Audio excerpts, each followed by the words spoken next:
Hello ladies and gentlemen, welcome to Game Rate, a series where we look at a game to determine if it's worth your time or if it ain't worth a dime. Today's title, we are looking at Fallout, the original Fallout, since the TV adaptation has recently been released. Now, let's open our manuals to Chapter 1.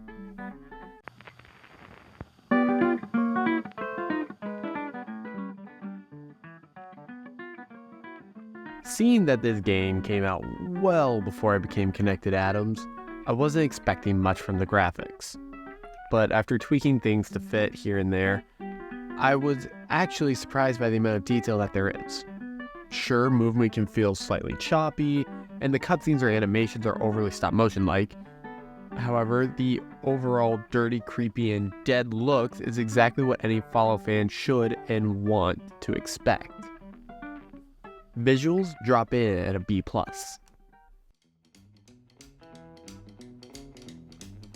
The different sounds I heard didn't give me any overall excitement, but it didn't kill my joy either. There's plenty of bad to go along with the good, so let's start with the bad. It felt like there was barely any music at all, and weapons sounded exactly the same as their previous use, so if I got a critical hit, I don't know if it was an actual critical hit. And that's really about it. Now for the good. When checking out your status as well as your inventory, we were given unique sound cues as we were going through our Pip-Boy, which later became a staple of the Fallout series.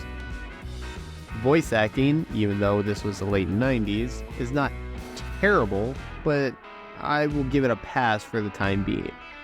Some of the characters actually felt like they were in that dystopia, so having them be shaky, constantly worried about what's happening in the world, it makes sense. This is crucial to our survival. And frankly, I think you're the only hope we have. Sounds weren't always the best, but we're on the right path to get better. C+ seems about right. The original Fallout, before becoming the first-person open-world game as we know today, was a top-down point-and-click style game first. And no, that was a tongue twister. The original had an interesting style for point-and-click. Depending when you entered combat, it became round-based. And it was nice that I could choose to run away in any situation, especially from a rat. I don't like rats.